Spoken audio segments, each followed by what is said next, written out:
మన తెలంగాణలో మొట్టమొదటి ఫ్యాక్టరీ అవుట్లెట్ మన ముకుంద జ్యువెలర్స్ లో లైట్ వెయిట్ ఆభరణాలు కలెక్షన్స్ ఎన్నెన్నో అన్ని జ్యువెలరీస్ పై VA కేవలం 2 to 12% మాత్రమే. విచ్చేయండి ముకుంద జ్యువెలర్స్.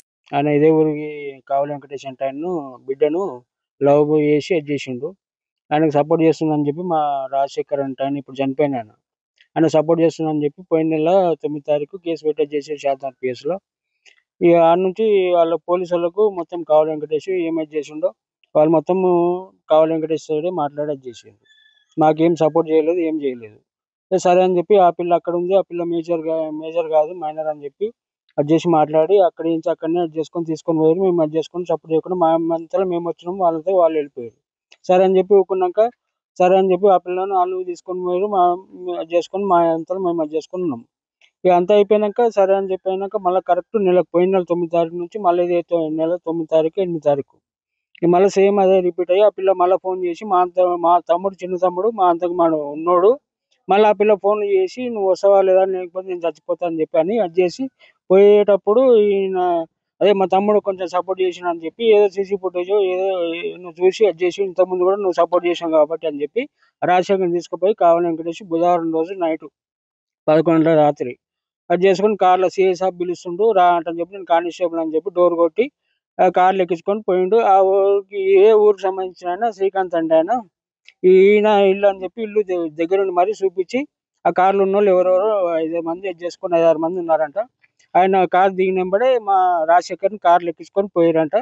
ఆ నుంచి కార్లు ఎక్కించుకొని ఎక్కడ కార్లు డైవర్ట్ చేసిరో కార్ డైవర్ట్ చేసి అది చేసుకొని తీసుకొని పోయారు. నా చిన్న కొడుకు వేరే ఇంటర్ కాస్ట్ అమ్మాయిని ప్రేమించిండని చెప్పి వాడిని పోయిన నెల 9వ తారీఖు నాడు ఇష్టం వచ్చినట్టు వెంబడించి ఆయన దోస్తులతోటి కాగల వెంకటేష్ ఆయన బామ్మరుదులు వాళ్ళు ఎవరెవరో కలిసి ఇష్టం వచ్చినట్టు కొట్టి కరిగట్లేసి కొట్టిండ్రు. ఇక ఆ రోజు ఏజ్ లేదని ఆయన పిల్లని దాపెట్టుకున్నాడు. ఏజ్ లేకపోయాని మేము కాపాడుకొని మా పిల్లానికి మేము బుద్ధి చెప్పుకున్నాము, ఇంట్లోకి తెప్పించుకున్నాం సార్. ఇక తర్వాత ఏం చేసిండ్రు, మళ్ళీ ఆ పిల్ల ఊకే ఫోన్లు చేసి మళ్ళీ పిల్లగాడిని పిలిపించుకొని మళ్ళీ దెంకపోయినాక వాళ్ళు ఏడన్న మళ్ళా నిజామాబాద్ అక్కడ పోయి పోలీసులు పోయి రిపోర్ట్ చేసి వాళ్ళు పెళ్లి చేసిండ్రు పోలీసు వాళ్ళు. ఈడనేమో ఏజ్ లేదన్నారు, 16 ఏళ్ళు అన్నారు. ఆడనేమో సర్టిఫికేట్లు చూసి 19 ఏళ్ళు అని చెప్పి పెళ్లి చేసిండ్రు. ఈ షాద్నగర్ పోలీసు వాళ్ళు దాపెట్టుకొని ఇప్పుడు పిల్ల తండ్రి దగ్గరికి వెళ్ళి సపోర్ట్ చేస్తున్నారు వాళ్ళు. ఇప్పుడు ఆ రోజే ఏజ్ చూసి సర్టిఫికేట్ చూడకుండా గుడ్డోళ్ళా సార్ వీళ్ళు? పోలీసు వాళ్ళు అంతా గుడ్డోళ్ళ? వాళ్ళు గమనాథం పైసలు తీసుకొని కేసులు చేస్తే ఎట్లా చేయాలి? పైసలతోటే అయితే మరి మేము ఎట్లా బతకాలి బీదోళ్ళము? ఆయనతో పైసలు ఉన్నాయి, ఆయన దిక్కు తిప్పుకున్నాడు. మరి మా దిక్కు కావాలంటే మేము ఏం చేస్తాము? మా పిల్లలను కరియాట్లు వేసి కొట్టిండ్రు, ఎక్కడంటే అక్కడ కొట్టిండ్రు. వాళ్ళ పిల్లను నా పిల్లని అదే రోజు అడిగింటే అయిపోవు కదా సార్, ఏజ్ ఉందా లేదా అని అడగకుండా అట్లా చేసి బాగా కొట్టిండ్రు. మళ్ళీ నెల అయినాక ఇక ఈ పిల్లగాడు అంతా ఫోన్ రికార్డ్ చేసిండు మా రాజశేఖర్. ఫోన్ ఎన్నిసార్లు చేసింది, ఆ పిల్ల ఎన్నిసార్లు చేసింది, వీడు ఎన్నిసార్లు చేసిండు అని అంతా పోలీసు వాళ్ళకు మౌనబాద్ పోలీసు వాళ్ళకు చెప్పిండు. చెప్పినాక నువ్వు హుషారున్నావు రా అని చెప్పి వాని మీద పగబట్టి ఆ రోజు నా జగదీష్ అనే నడిపి కొడుకును ఇంకో కొడుకు రాజశేఖర్ ఇద్దరిని దొరకపోయి రోజు నైట్ అంతా పోలీస్ స్టేషన్ నుంచి కొట్టిండ్రు. ఇక మౌందాబాద్ వాళ్ళు కొట్టిండ్రు, షాద్నగర్ వాళ్ళు కొట్టిండ్రు.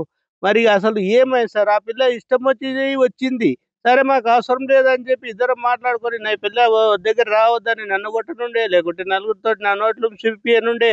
అనవసరంగా నేను ఆయనకి ఇన్ఫర్మేషన్ ఇచ్చిన శ్రీరాములని కానిస్టేబుల్ ఎస్ఐఓ ఆయనకి ఇచ్చిన పిల్లకి ఇట్లా పోయేటట్టున్నదా, మీ పిల్లలు మీరు జాగ్రత్త పెట్టుకోండి అని చెప్పాక కూడా ఆయన లాపర్వా చేసి మా మీద ఇట్లా చేస్తే మమ్మల్ని చంపేస్తే మేము ఎవరు చెప్పుకున్నాను సార్? నా కొడుకును